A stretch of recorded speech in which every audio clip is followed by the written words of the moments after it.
Welcome to Green and Red, Scrappy Politics for Scrappy People, a regular podcast on radical environmental and anti-capitalist politics, brought to you by Bob Bazanko and Scott Parkin.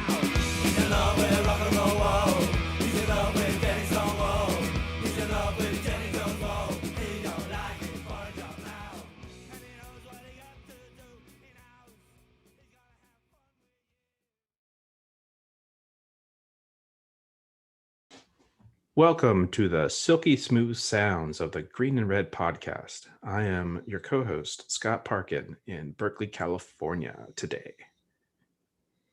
And I am joined by Bob Bazanko. And as always, we thank you for listening and watching and sharing and retweeting and supporting us in any way possible.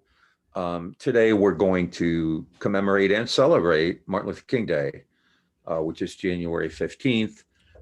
Everybody knows Martin Luther King. Everybody knows a lot, I think, about Martin Luther King.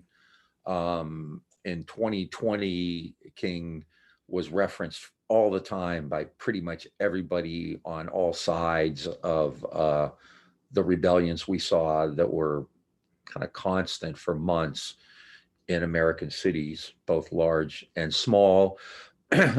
Black Lives Matter, obviously, referenced and looked at the civil rights movement in the 1960s as, kind of one of its inspirations.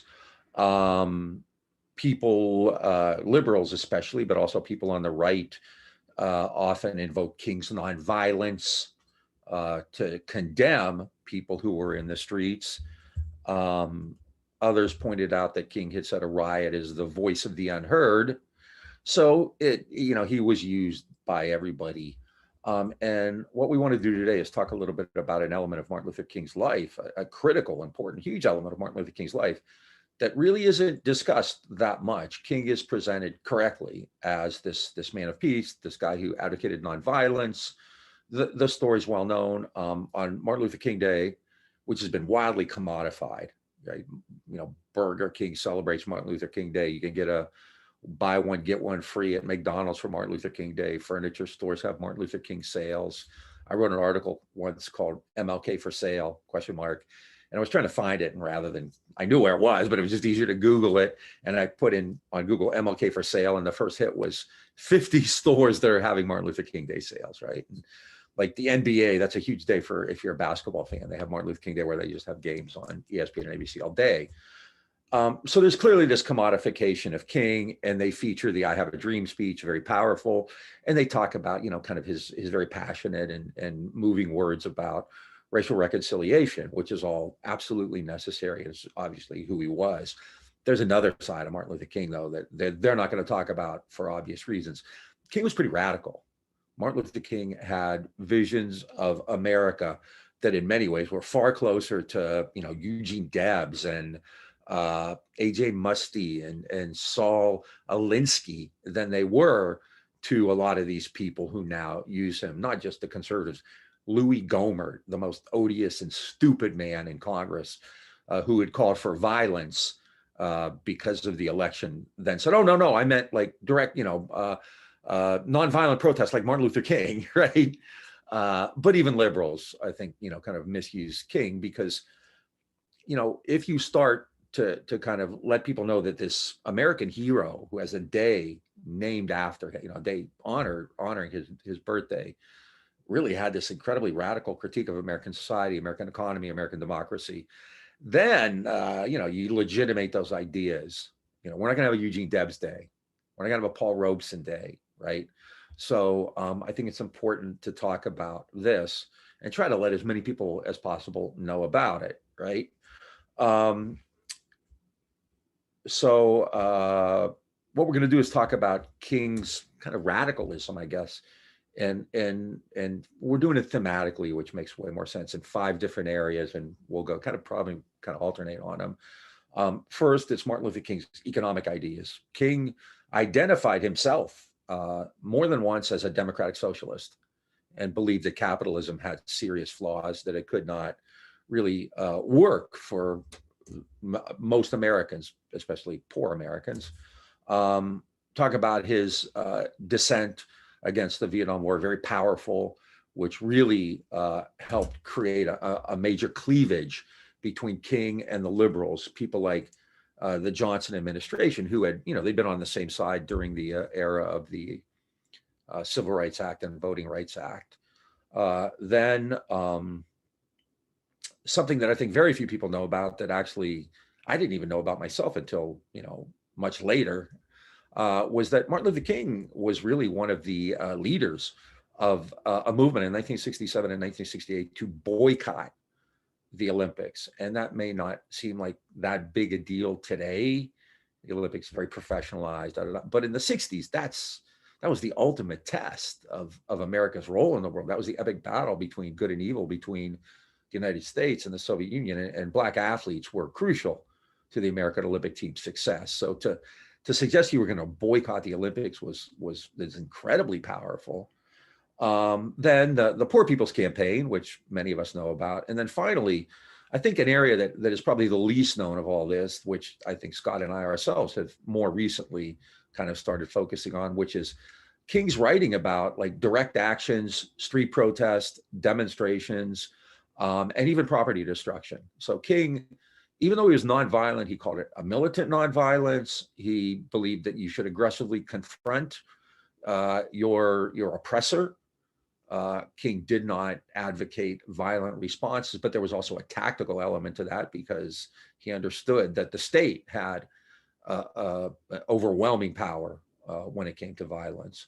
So we're going to talk about all of those things and try to give you a little different picture of Martin Luther King. So when we go forward and you talk to people about this and you share this and you discuss it, you can kind of see King in a far more kind of organic and comprehensive way. All right. So first, I think Scott's going to talk a little bit about King's views on the American economy. And now keep in mind, the civil rights movement was a movement within inside the framework of capitalism. It was a movement to allow people to take, to participate, right? To go to restaurants, to ride buses, to go to stores, to work in particular places, right? But King himself, even though that movement took place within a framework of capitalism, capitalist, integration as well as racial integration, King himself was a far more sophisticated and radical critic of American economic society.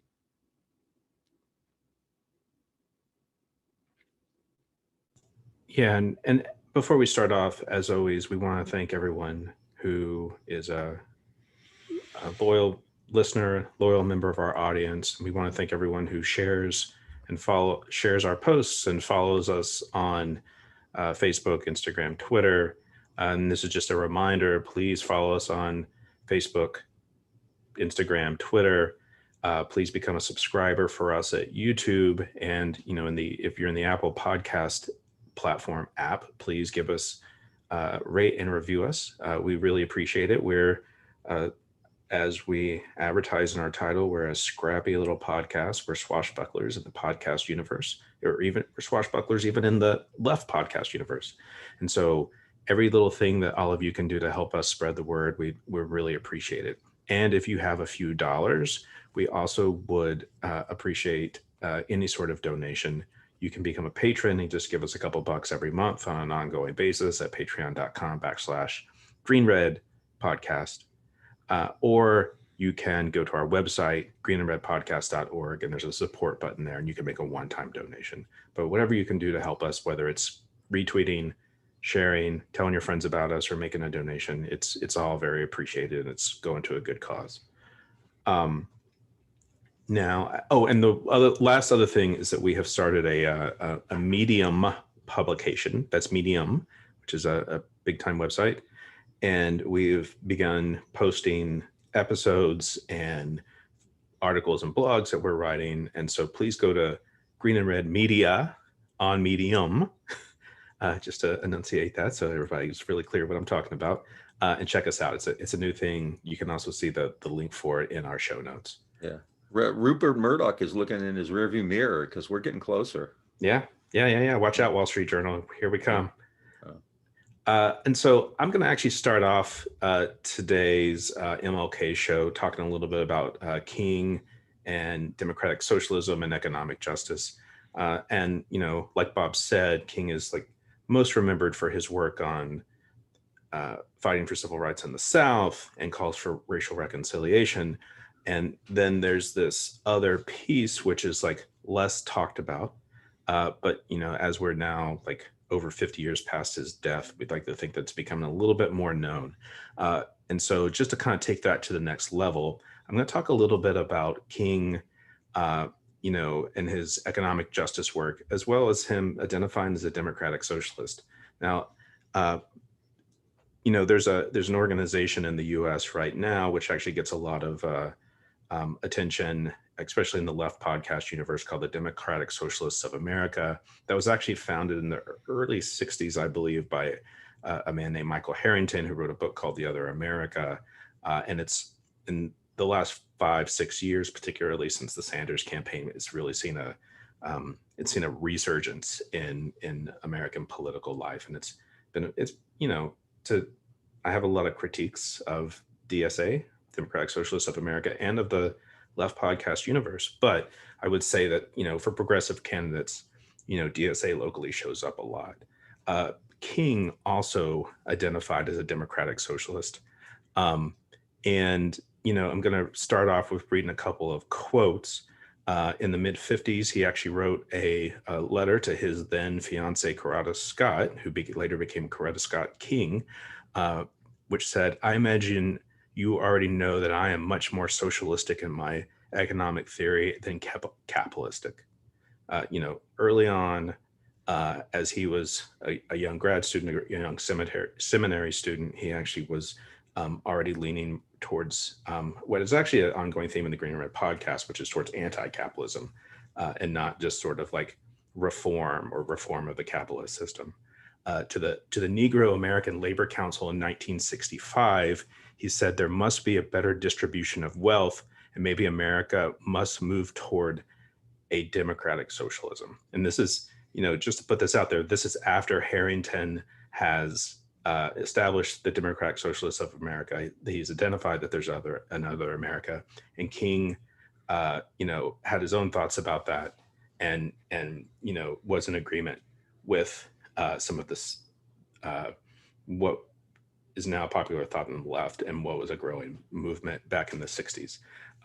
Also, after the passage of the Voting Rights Act, Civil Rights Act, King began, and Bob's going to talk a little bit more about the Poor People's Campaign later, but, King became much more interested in a lot of this work around economic justice, to the point where he actually even went and lived in housing projects in Chicago in the late 60s.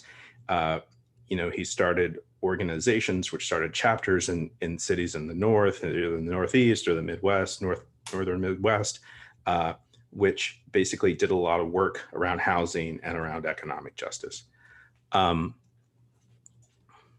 About a year after he had spoken to the Negro American Labor Council, so in 1966, he explained that solving the economic problem of the Negro would involve billions of dollars. You can't end slums without profit being taken out of the slums. But if you do that, you're really tampering and getting on dangerous ground. You are messing with the captains of industry. To do this would be to tread in difficult water, because it really means that we are saying that something is wrong with capitalism, right? And so that is a kind of like really kind of like key thing here. And, we talk a lot about this system of little L, liberal, little D, democratic, little C, capitalism, this sort of system that we're part of a huger universe critiquing.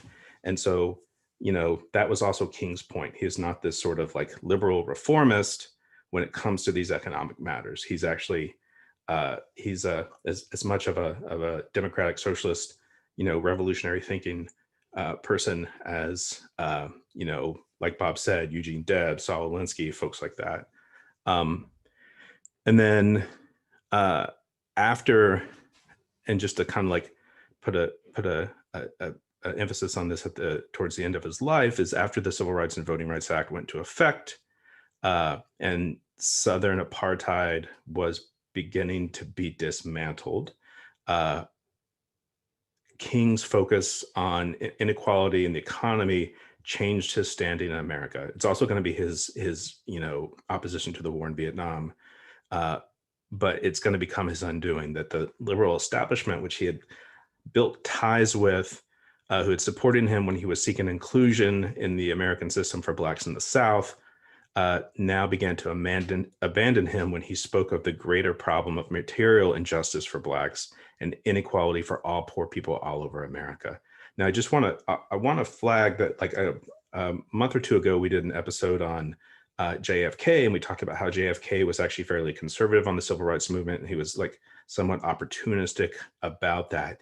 Is like, this is the sort of liberal establishment. This is the Democratic establishment. It's like very conservative on like progress, even around racial justice. And so the civil rights movement had actually sort of changed a narrative, like talking about this as a campaigner. There was a narrative that had changed around civil rights, mostly through the blood, sweat, and tears of civil rights activists on the ground in the South and other parts of the country. And so that sort of like mainstream liberal Democratic establishment moved. Now King is moving it further to the left, and he is calling for, critiques of capitalism. He's calling for he's talking about democratic socialism. And so the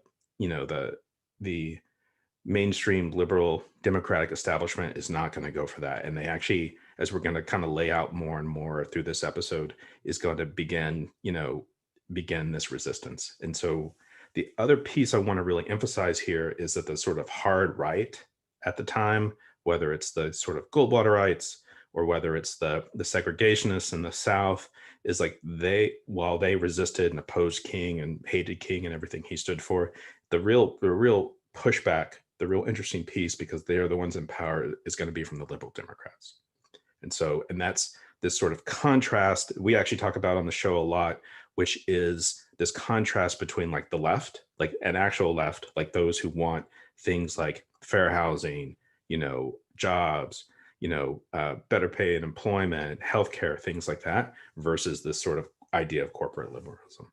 So I'm going to hand it off to Bob. Who's muted? Me being muted is a lot of people's fantasies. There's probably a list out there, including a couple ex-wives, right? No, toward that, and I forgot what I was going to say in the midst of making a stupid joke.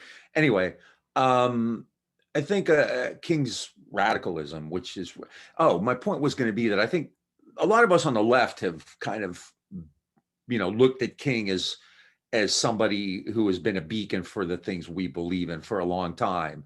And so, we're kind of addressing this to people who are, kind of good liberals who, think the system needs to be reformed, admire the hell out of Martin Luther King, as we all do. But, I don't think it's a stretch at all. And I don't think it's being inappropriate to suggest, King is a radical guy. I don't want to say he's one of ours, but I really would put him in that pantheon with people like, Gene Debs and others who really did speak out in this incredibly powerful way and had an audience to do it.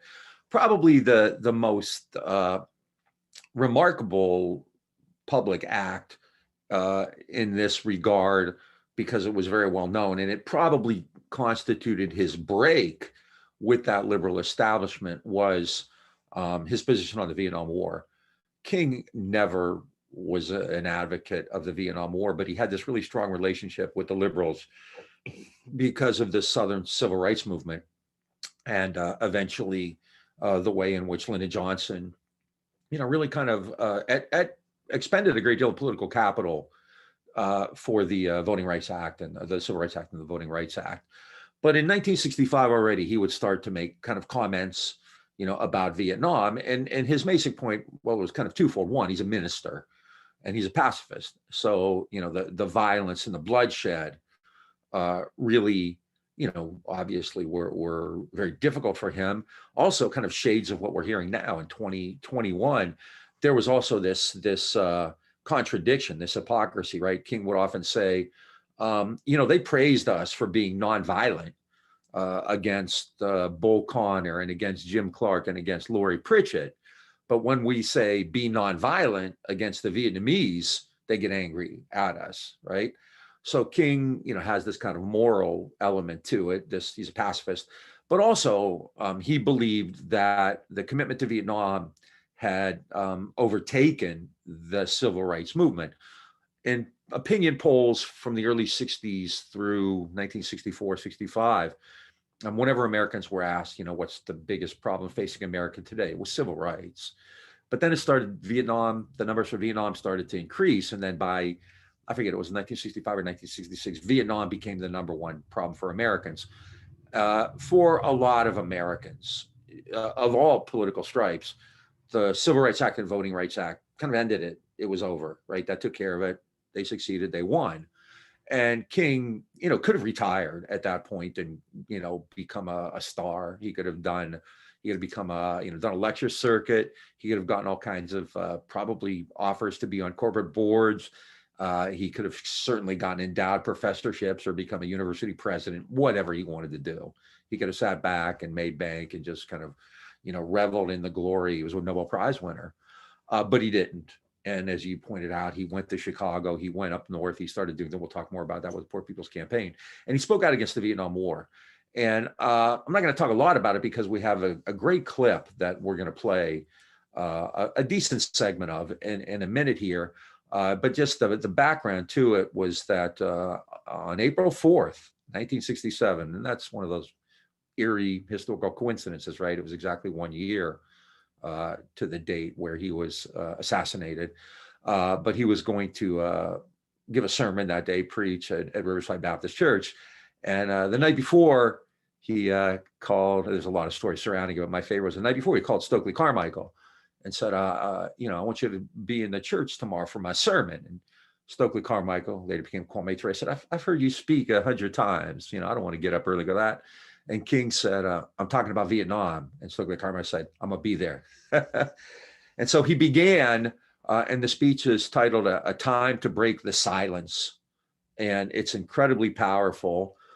It's on, and we'll put it in the notes, the whole thing is about 50 some minutes long. You really should. It is, I think, one of the most important speeches in US history.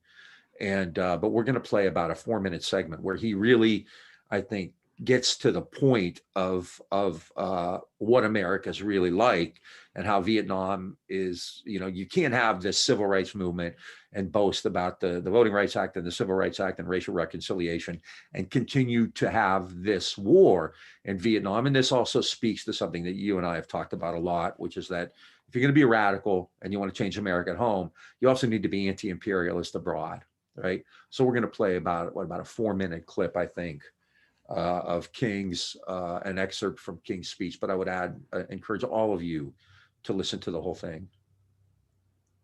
Here we go.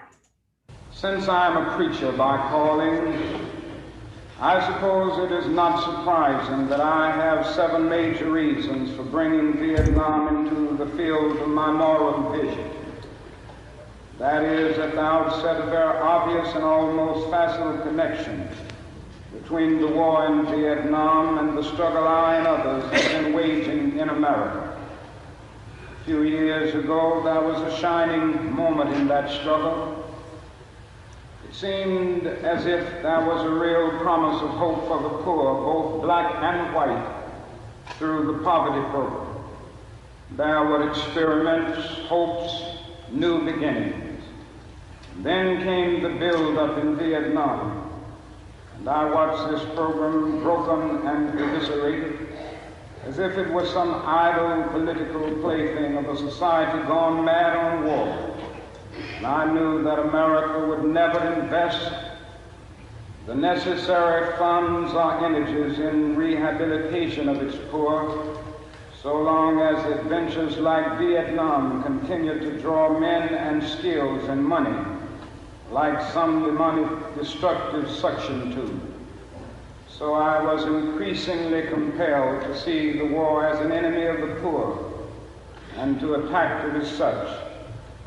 Perhaps a more tragic recognition of reality took place, and it became clear to me that the war was doing far more than devastating the hopes of the poor at home.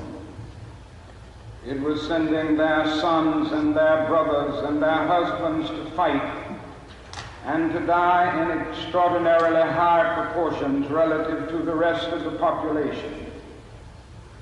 We were taking the black young men who had been crippled by our society and sending them 8,000 miles to guarantee liberties in Southeast Asia, which they had not found in Southwest Georgia and East Holland. So we have been repeatedly faced with the cruel irony of watching Negro and white boys on TV screens as they kill and die together for a nation that has been unable to seat them together in the same schools. So we watch them in brutal solidarity, burning the huts of a poor village, but we realize that they would hardly live on the same block in Chicago. I cannot be silent in the face of such cruel manipulation of the poor. My third reason moves to an even deeper level of awareness, for it grows out of my experience in the ghettos of the North over the last 3 years, especially the last 3 summers. As I have walked among the desperate, rejected, and angry young men, I have told them that Molotov cocktails and rifles would not solve their problems. I have tried to offer them my deepest compassion while maintaining my conviction that social change comes most meaningfully through nonviolent action. But they ask, and rightly so, what about Vietnam? They ask if our home nation wasn't using massive doses of violence to solve its problem, to bring about the changes it wanted. Their questions hit home, and I knew that I could never again raise my voice against the violence of the oppressed in the ghettos without having first spoken clearly to the greatest purveyor of violence in the world today, my own government. For the sake of those boys, for the sake of this government, for the sake of the hundreds of thousands trembling under our violence, I cannot be silent. For those who ask the question, are you a civil rights leader? And thereby mean to exclude me from the movement for peace, I have this further answer. In 1957, when a group of us formed the Southern Christian Leadership Conference, we chose as our motto to save the soul of America. We were convinced that we could not limit our vision to certain rights for black people, but instead affirm the conviction that America would never be free or saved from itself until the descendants of its slaves were loosed completely from the shackles they still wear. In a way, we were agreeing with Langston Hughes, that black bard of Harlem, who had written earlier, "Oh yes, I say it plain, America never was America to me, and yet I swear this oath, America will be." Now it should be incandescently clear that no one who has any concern for the integrity and life of America today can ignore the present war. If America's soul becomes totally poisoned, part of the autopsy must read Vietnam. It can never be saved so long as it destroys the deepest hopes of men the world over. So it is that those of us who are yet determined that America will be are led down the path of protest and dissent, working for the health of our land. As if the weight of such a commitment to the life and health of America were not enough, another burden of responsibility was placed upon me in 1954, and I cannot forget that the Nobel Peace. I think one of the most striking lines in any public speech in that era, maybe in the 20th century, was King calling the United States the greatest purveyor of the violence in the world today. He said, I can't talk about this unless I speak to the greatest purveyor of violence in the world today, my own government. This is during the Cold War is still raging at this point. King already had great credibility globally, but this really turned him into a larger than life figure, not just, among liberals, but people throughout the third world, people in the streets. And as you can imagine, can you imagine anyone saying that today? Bernie Sanders has never come close to that. And every American politician, left, right, whatever, ends the speech with, God bless the United States of America. And Trump says more anti-imperialist things than people he actually does. For the Democratic Party. Unfortunately, not for the right reasons, but no, he criticized the Vietnam War in 2016. The squad is pretty quiet about, American policy toward Cuba and Venezuela and Bolivia and places like that. King did not do that. And if anything, really created a massive schism between him and that liberal establishment that had been, really important because he was, the civil rights movement was a legislative movement. It was trying to get laws passed. And you can do that. That's a lot easier than changing America, than changing its economic system or kind of empowering poor people. And remember, this is taking place at the same time. SNCC is doing its thing. SDS is doing its thing. So it's serious. I think we have talked about King before. And I think at one point we talked about the populist as well and said that I think there are two anti-capitalist challenges in all of American history that actually kind of rattled the ruling class. And it would be the populists, the early populists before they kind of created this kind of racial segregationist, kind of split and joined the Democrats. So the populist and King in the late 60s, the stuff Martin Luther King was saying and doing in the late 60s. King had credibility. King had global reputation. King was operating at a time when other groups, like I said, SNCC or SDS or even the Black Panther Party and unions, Martin Luther King had a really strong relationship with labor. And labor in America has never been radical, but it clearly wasn't as comatose as it is today. And so I think King's words really frayed and maybe broke that relationship between him and the White House and the liberals.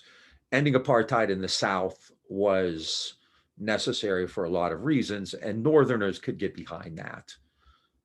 If you're a working class person in Ohio or New York or Pennsylvania or wherever, California, Los Angeles. If King is saying, we should be allowed to vote in Mississippi, we should be allowed to ride a bus in Montgomery or have a job in Birmingham or walk along a bridge in Selma, then you're not going to have, people really balk at that. And in fact, they can kind of have this moral superiority, we're not like those Southerners, right? But now he's talking about, kind of the core of American life. You're not supposed to criticize, right? Dissent stops at the water's end. So again, I can't stress that enough to say that this is the greatest purveyor of violence in the world today. My own government is utterly stunning. It's just, I can't really understate how important that was. And it took a lot of courage. King, I don't want to get into the King versus Malcolm X thing, but, because there's this juxtaposition, right? King was nonviolent. Malcolm King constantly had a bullet on his back and actually faced greater peril, in his life than Malcolm did. And I think they're both incredibly important leaders, but King had this immense moral courage. And to do what he did, to say what he did, was really critical. And this did it. The Southerners had been trying to call him a communist and they had been attacking him and all this. None of this stuff really stuck. But now he went after Johnson and the liberals, and that really was kind of the end, right? Martin Luther King's world himself personally had changed, and American politics had changed with it. And this kind of backlash that you're going to see with Richard Nixon is already kind of in effect. And the liberals, just like the liberals were so important in McCarthyism, the liberals were really crucial to this anti-civil rights, anti-democratic backlash in the later 60s, because shockingly, they didn't fight. They allowed the other side to control the narrative, to create the terrain, kind of like 2021, 20, it's kind of like the Trump years, right? And King got caught up in that. The Obama years. He did American history, right? So now at the same time this was happening, Martin Luther King started talking about the Olympics, which, as I said, is one piece of this that I came to much later. I was aware of the Olympic boycott, of course, but I wasn't aware of King's role in it. Some years ago, not that long. John Carlos spoke here in Houston and had a chance to chat with him for a little bit, which was really cool. Dave Zirin, I think, was supposed to be there that night, but couldn't make it. But and Carlos began to talk about going to these meetings about the boycotts with Martin Luther King. And I really didn't know that he was that deeply involved in it. So I think that's really important to speak about too. Yeah. And, it's an interesting, like, kind of like wearing my campaigner hat. It's really kind of as I was like rereading things about this the last day, it's like really interesting to see how they sort of like went at it. It's like, they call for a boycott. They, try to get a number of other athletes to sign on to it. They actually came up with demands, which I assume were like, A, they were the right thing to do, and then B, they were also set to appeal to like Black athletes, which is actually really interesting comparison to like what we've seen in the last like 6 months or so, as we've seen, Major League Baseball and the NBA and soccer and women's soccer and the WNBA all sort of like engage in like not just boycott actions, but also like, refuse to work, strike sort of activities. But the demands that, well, the first thing I'll do is I'll actually read a quote from King about this, which is like, I absolutely support the boycott, not only as Martin Luther King, but as the president of the Southern Christian Leadership Conference. And, his goal there is that he's this sort of like leadership figure, particularly in like the Black community. And he is trying to move, athletes to support this. But the demands, included an end to discrimination of the famed New York Athletic Club, the restoration of Muhammad Ali's stripped heavyweight title because he'd refused to be drafted, which is like we need to do a show on that actually, because that's actually an important kind of piece of history of this period. They were demanding at least one more Black coach on the U.S. Olympic team. They were demanding a ban on the South African and Rhodesian participation in the games. As folks know, those were like some like diehard like apartheid racist regimes in southern parts of Africa. And then they also were demanding the removal of Avery Brundage, an old Nazi. Let's be really clear about that. An actual Nazi who, was in the Nazi regime in Germany, as head of the International Olympic Committee. And Brundage, to show that he was not a racist, made sure to express his opinion that 1936 Olympic hero Jesse Owens is a fine boy, right? And so like, an offensive personality.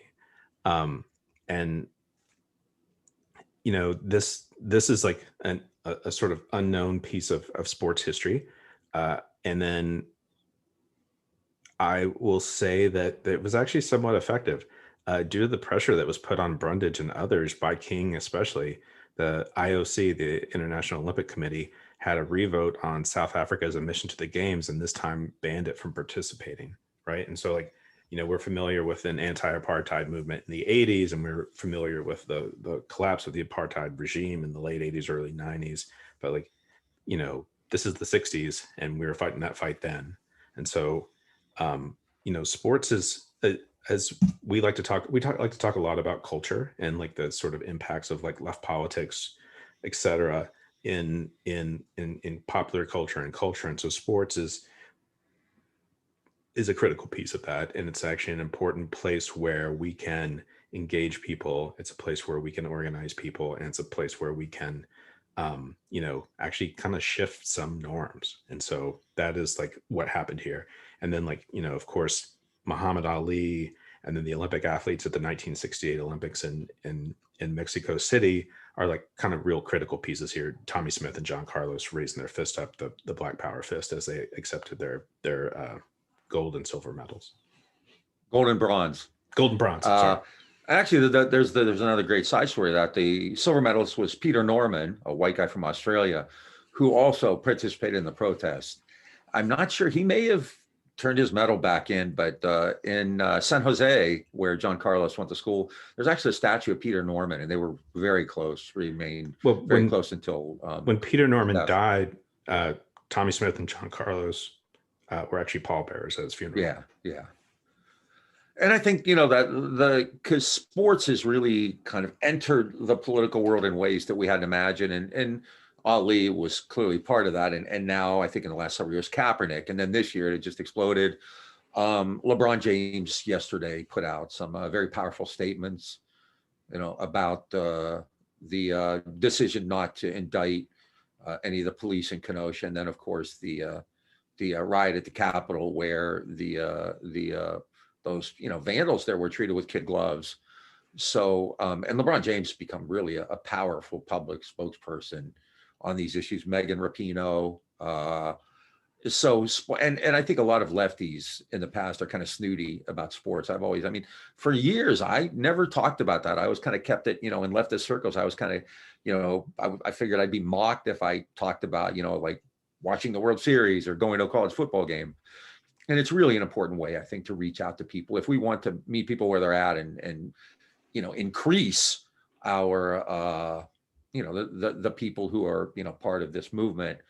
Then I think talking about sports is in, it doesn't even have to be about Kaepernick or LeBron James. It could be about, think about how much you're paying for that ticket and that hot dog and beer at the ball game, and that's a publicly subsidized stadium, that kind of thing. Yeah. So. But cities and states pay for stadiums for billionaire teams. Oh my God, yeah. It's private profit, socialized debt. And I think that, like I said, the Olympic of all these things, I think the Olympic boycott, Kings won the Olympic boycott, really kind of struck me the most because Harry Edwards organized it. He was a discus thrower and a sociologist, right? And he was considered pretty radical. But again, I just can't even describe boycotting. I mean, think of the shit Kaepernick has caught. You're talking about boycotting the global competition that would decide once and for all whether communism or capitalism was the best system, right? And to take that on really required like kind of an immense level of courage. And it was, really kind of the type of political and moral courage you just don't see really anymore. Yeah. I mean, everybody now, I mean, the Democrats right now are in a quandary over, what to do to Trump. Should we do anything about it? I mean, can you imagine that, right? Their first concern is fear. Like, how's this going to affect us? Not, this crazy madman psychotic is inciting people to violence and killing people, So King really, kind of if I may go off on a bit of a detour. There was a great show in the early 2000s called Boondocks, and Aaron Magruder did it. And most controversial show, I think, by far. It was based on a comic strip. It started as based on a comic strip. Yeah, he's from the University of Maryland. And the most controversial show was called The Return of the King. And in it, Martin Luther King was in a coma and came back to life in the early 2000s. And continued to say the kind of things he said. He was against the Iraq War, and he was discredited and caught hell for it, right? And the point there was that people have forgotten this part of King's, like they haven't forgotten it. They've either been denied hearing about it. There are elements all across this political spectrum that don't want people to know about this, right? Conservatives don't want people to know about King's kind of aggressive, assertive manner. They prefer him to be this, nonviolent guy, and liberals obviously are served by that as well, because much of his critique was aimed at them. And in fact, there are parts of his critique which are aimed at the African-American community as well. So this, very legitimate idea of King is, I have a dream, and this guy who wanted racial is all true, but it's also, far safer than talking about these kinds of things. So, kind of talking to shift gears a little bit, Yeah. talking about the Poor People's Campaign, the part 2 from Democratic Socialism is that, just to like kind of preface what you're going to talk about, is that like it's really important to know that there's actually a Poor People's Campaign that started off towards the end of the Obama years, when a lot of Southern legislatures were, waging economic warfare on the poor in their states. It was led by William Barber. William Barber. I was going to say Benjamin Barber. And wait, I think you're right. Wait, no, it is Benjamin Barber's an author who writes neoliberal bullshit, I think. Oh, okay. Yeah. It's William Barber. Yeah. Minister from North Carolina, is it? Yeah, I believe so. And so, and William Barber's Reverend Barber is seeking to sort of like bring back the spirit of the not just around racial discrimination, but also like the sort of economic injustice issues. And so I want to say that this is like has very much a kind of sort of modern day context. Absolutely. And remember in 2016, Hillary Clinton said, well, you can get rid of capitalism, and then that's not going to get rid of racism and sexism or something like that, right? And the fact of the matter is, King actually was arguing quite differently. King was a civil rights icon, and what he was doing, like I said, he could have just, kind of taken it easy and lived the high life with fame and all kinds of stuff. But he continued to fight and actually bit off a much bigger piece in a lot of ways, because he decided to take on the class nature of American society. He went from being a civil rights leader, especially a Southern civil rights leader, into being a class critic and the leader of what he would hope to see as a class-based movement. And this was his last crusade. And this is when the liberals really kind of cast him aside. Taking on the Jim Crow system was vast, but like I said before, you had this kind of support. I always use the example of Archie Bunker, right? Archie Bunker, probably was okay with civil rights because it didn't really affect him. If somebody was allowed to vote in Mississippi, if a black guy was allowed to vote in Mississippi, or if a black woman was allowed to ride on a bus in Alabama, that does not personally affect you in the North. But now you start talking about economics, and that invariably involves questions of economic priorities, of taxation and things like that. And it turns, so King announced a Poor People's Campaign in 1967 to address the lack of wealth and democracy among the poor. King connected all of those things, the capitalist system, race and racism, poverty, militarism. He had this kind of comprehensive idea that linked all of those things together, which we really don't see much clearly in the last several decades, since the kind of beginning of neoliberalism, really with Jimmy Carter, and especially in the period after that. But King in 1967 announced that he would have a Poor People's Campaign, a campaign not just for African-American civil rights, but for all poor people, for, obviously for Blacks who disproportionately were poor in southern cities and in northern industrial areas like Gary, Indiana, but also for white farmers in Appalachia, who statistically are actually the poorest people in America, for Native Americans in New Mexico, for farm workers, Filipino and Mexican farm workers in California and in the Valley of Texas.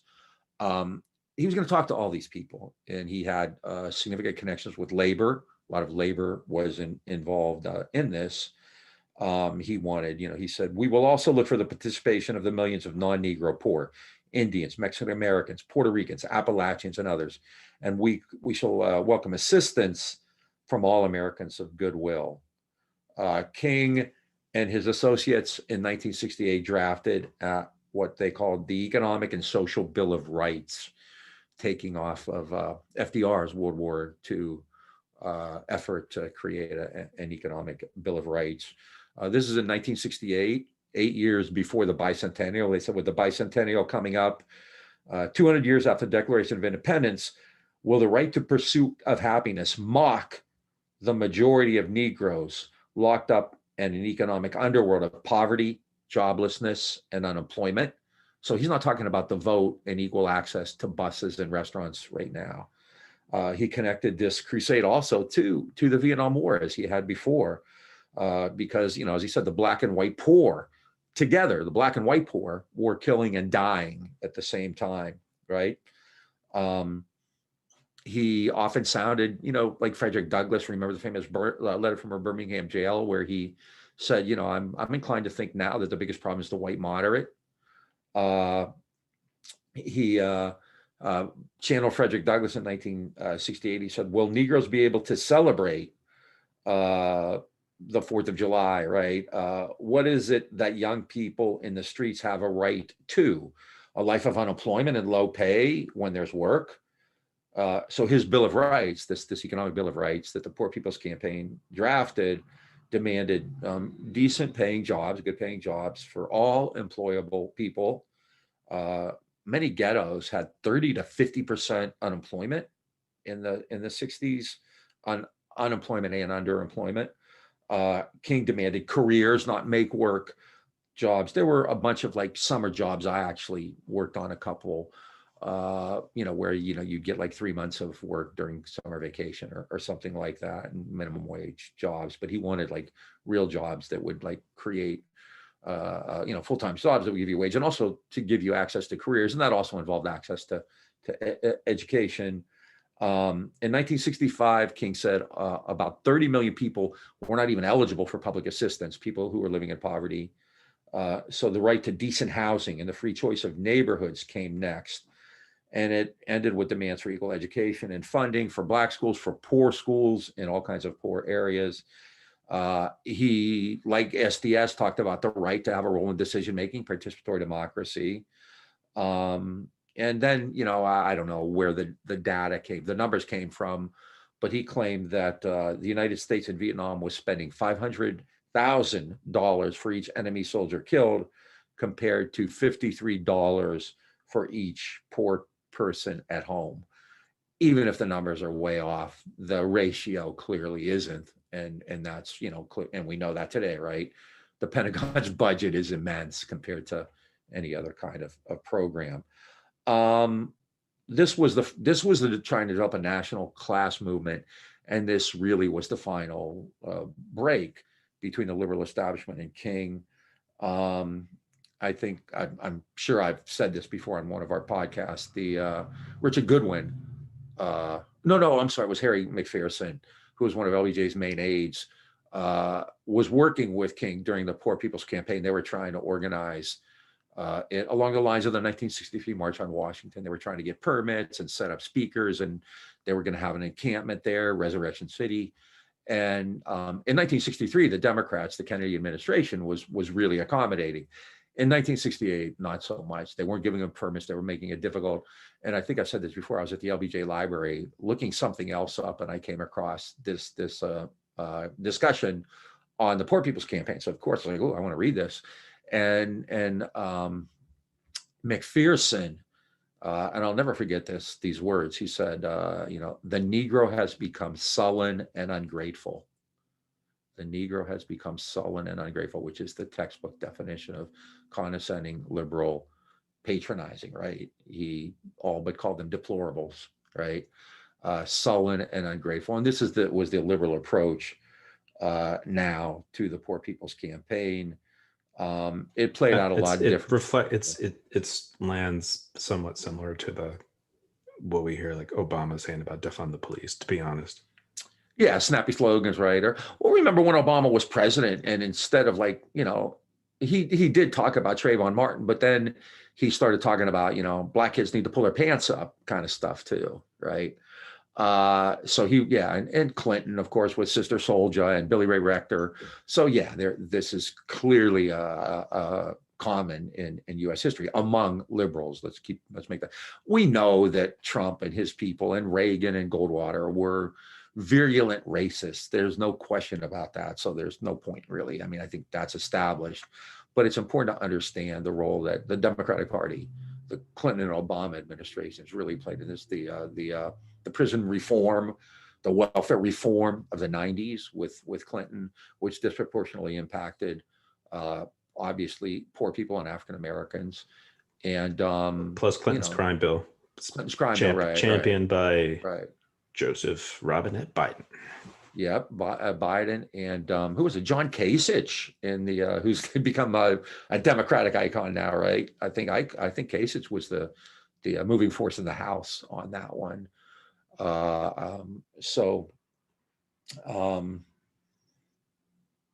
Here we go. This is the full McPherson quote.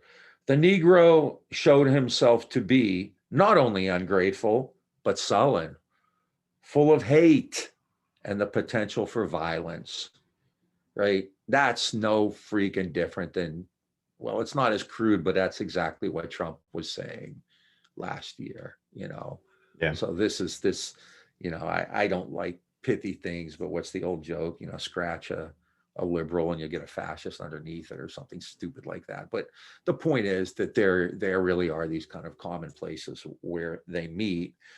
The Poor People's Campaign was never going to succeed. I mean, it was like the liberals had basically, we're going to make it impossible, make it difficult. And then King was killed.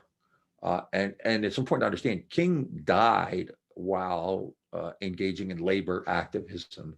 He had gone to Memphis because a group of garbage workers there were trying to organize an AFSCME union, the American Federation of State, County, Municipal Employees. And that's why he went there, to show solidarity with these garbage workers who were trying to organize a union. And, and that's when he was murdered. But that, I think, really is really a key piece of his legacy. It's the Poor People's Campaign and the way he transcended this very powerful role as the leader of these anti-apartheid forces in the U.S. South with great success. And instead of just kind of stopping there, moved beyond that and tried to create this really immense national movement of poor people. And everybody knows that there are way more poor people than wealthy people, that poor Blacks and poor whites and poor Latinos and, kind of working class men, working class women, working class straight people, working class gay people, working class people in cities, working class people in rural areas, all have way more in common with each other than they do with the rich. And that, I think, like the populist at one point in any movement, in the labor movements in the 30s, is what the Bacon's Rebellion, right? That's what really scares the ruling class, because, if they can keep all of us divided, right, then, it's just a lot easier for them. If we look at each other, if we look at, thugs in the street or rapists or whatever Trump calls them, right? If we, the Chinese and the China virus, if we continue to take that tack and, divide ourselves that way, then it's just so much easier for them to do whatever they want. And King understood that. And that's what the Poor People's Campaign was about. They did continue it. Ralph Abernathy led it, and it fizzled out. But a really good part of King's legacy, right? And that, I think, brings us to something that I think you have talked about before, and I've learned a lot about this from you, which is not just that King believed. I mean, I knew that there have been books on King's militant nonviolence and kind of the more aggressive nature of protest, but I actually went beyond that. So this summer, when people were really using King to essentially insist that these people stand down and they just have prayer vigils and all that, invoking King, well, that wasn't necessarily true. King actually believed that more assertive or aggressive or even more direct, I'm not going to call it violent because I don't believe throwing a brick at a building is violence, but King actually had a much larger tactical spectrum or strategic spectrum, I think, than we're aware of. Yeah. I think what I'll start with, talking about like kind of King's thoughts around property destruction and things that you would see in some of these, like, what were essentially race riots in places like Newark and Detroit, is I'm actually going to start off with a quote from his letter in the Birmingham jail, which is nonviolent direct action, seeks to create such a crisis and foster such a tension that a community which is constantly refused to negotiate is forced to confront the issue. It seeks so to dramatize the issue that it can no longer be ignored. And so like King is actually pretty famous for that quote. And like, this is, and especially, I come out of organizing most recently in the climate movement. And so like white liberals within the climate movement love that quote and they talk a lot about it. And so, and then there's a key emphasis on the word nonviolence. And with the word nonviolent, we kind of get into this more, detail oriented debate about what is violence, who is violence against. Bob, you just said it, like throwing a brick at a window is not violent. I'm 100% with you on that. And so it's actually pretty interesting that, and so that's a sort of like mantra of a lot of like kind of white liberals who engage in like street activism and street organizing. And like, I'm not gonna like criticize that too much, but I feel like that part of the story that also needs to be told is like some of, King's other views on this, particularly towards the end of his life. And so in this piece called Trumpet of Conscience, King actually draws a strong moral distinction between property against violence and property against persons. There's actually some really kind of rich quotes in that writing. He in fact says, "I am aware that there are many who wince at a distinction between property and persons who hold both sacrosanct. My views are not so rigid. A life is sacred. Property is intended to serve life. No matter how much we surround it with rights and respect, it has no personal being. It is part of the earth. Man walks on. It is not man." And so like, King, draws a distinction between like inanimate objects and living beings. I would expand that definition of not just man, but also like all living beings. And I feel that way about, whether it's animals or whether it's like, living things in the ecosystem like trees and forests, etc. And then, so I think that's a kind of important thing to kind of flag. And then the other thing that King does in this piece is rather than prioritizing or the rooting out of property destroyers for obstructing his message, which is actually something a lot of liberals do in these sort of like social justice and environmental circles, he actually tries to explain their message. And so, where's the quote? "The focus on property in the 1967 riots is not accidental. It has a message. It is saying something.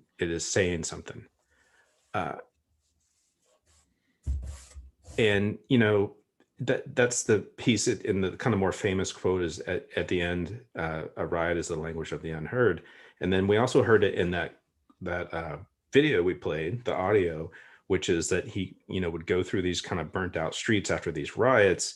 And he would try and tell these young Black men that like rifles and Molotov cocktails are not going to be the solution to your answer. And their response is, but what about Vietnam? The United States of America seems to think the solution to their answer comes from violence.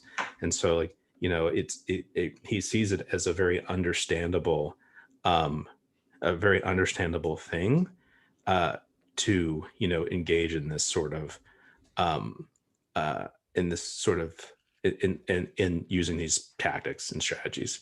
In fact, let me just cut it from a turn. I think that's important because I was thinking about this week because people are creating this equivalence now between, let's say, Portland and what happened in the Capitol last week. And to me, the real issue there, which is what King just said, was that, the idea behind it were 180 degrees apart. And King often pointed out that most of this violence was initiated by the police. Right. That was my third point, actually. Oh, yeah. I'm sorry. It's okay. But my point is, there's a big difference between, what happened in Portland, what happened last week. I mean, defending human rights is very different than thinking that, some insane conspiracy that stole election votes is destroying America. So sorry about that. No, it's all good.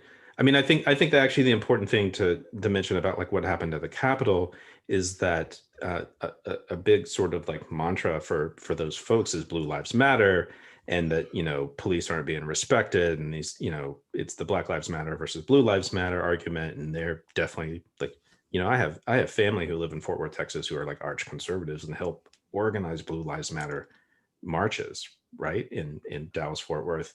And, you know, as folks were storming the Capitol, is like they were like, fuck Blue Lives, and they were like fighting the police. I found that actually one of the more interesting things of what happened at the Capitol the other week.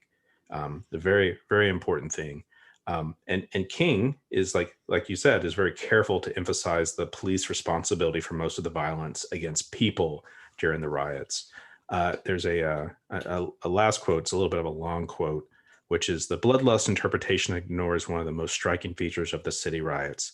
Violently, they certainly were, but the violence to a startling degree was focused on property rather than against people. There were very few cases of injury to persons, and the vast majority of the rioters were not involved at all in attacking people. The most publicized death toll that marked the riots and the many injuries were overwhelmingly inflicted on the riots by the military. It is clear that the riots were exacerbated by police action that were designed to injure or even kill people. As for the snipers, no account of the riots claims that more than 1 or 2 dozen people were involved in sniping. From the facts, an unmistakable pattern emerges. A handful of Negroes used gunfire substantially to intimidate, not to kill. And all of the other participants had a different target: property. And so, you know, and kind of like going with this sort of like anti-capitalist theme is that, like, you know, in the eyes of many people who were rioting, and I would say this like holds true for riots, which are still, you know, riots haven't ended since the late 60s, clearly. And so, like, you know, the property is the sort of like, it's an assault on the sort of like white establishment, the corporate establishment, etc. I mean, I don't know if folks had that deep an analysis. Maybe they did. Probably some of them did. But like, it's like a really important thing to sort of like kind of like put out there, is that, like, you know, when you're engaging in property destruction in a moment like this, or in other moments, whether it's like Black Bloc anarchists in Seattle, or you know, some of the sort of like property damage we saw from the George Floyd, Breonna Taylor uprisings this summer, is that like that's not targeting necessarily like individuals. That's not targeting people. That's actually targeting like buildings, and to them, you know, the buildings represents, you know, this sort of like power. It represents the power in our society, which they hold over everyone else. All those poor people you talked about in the previous section. And so King, you know, it's actually pretty amazing to me that this writing from King is actually not more widely circulated. It's fascinating to me. And I think it's like an important thing that we need to continue to talk about. And also, I know from like Indian friends of mine, like from India, Gandhi actually held similar views, right? And so very, very important sort of piece of the conversation that needs to be entered into. Yeah, King is often invoked, and essentially to, you know, disarm, and I don't mean militarily, but in a sense, disarm people in the streets, right? Yeah. You're not allowed to do this, you're not allowed to do this. I mean, this summer, one policeman was killed. It was an off-duty officer who was working, it was a retired officer working security at a pawn shop. On Wednesday, far more police, well, one policeman was killed and a bunch were injured and wounded by, you know, these people who support Blue Lives and all that stuff. So the Wednesday before last. Yeah, I don't even know what day it is anymore. But there's a difference. And I think, yeah, that part of King, but obviously we both know why that part of King isn't put out there, you know.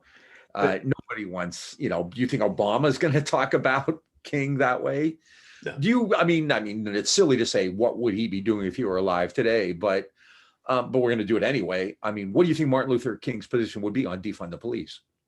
I mean, I think he'd be to the left of defund the police, to be totally honest. Yeah. I think he'd probably be abolitionist, you know. I think he'd be like, abolish the police.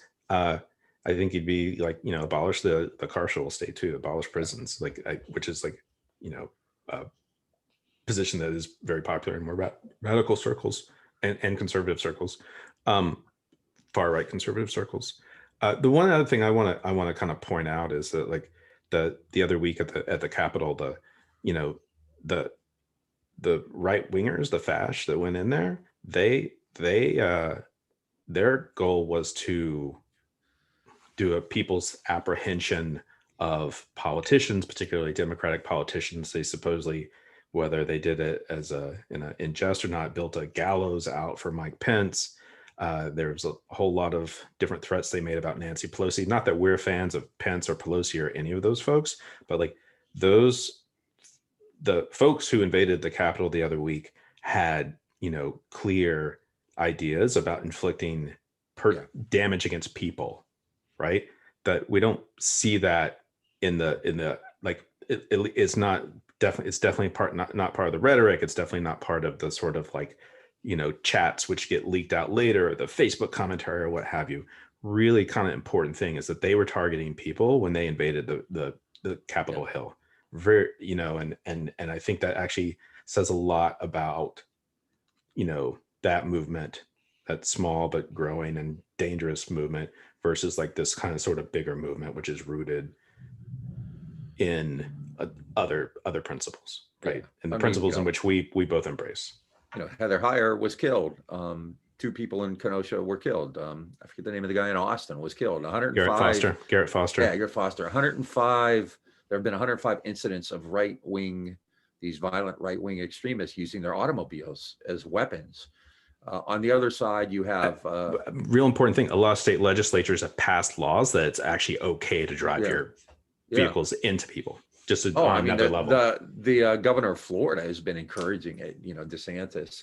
Yeah. And on the other side, you had one Proud Boy or Oath Keeper in Portland killed, who was waving his gun around. So no, Antifa doesn't go out trying to kidnap leaders and claiming that it's going to execute them publicly or anything like that, right?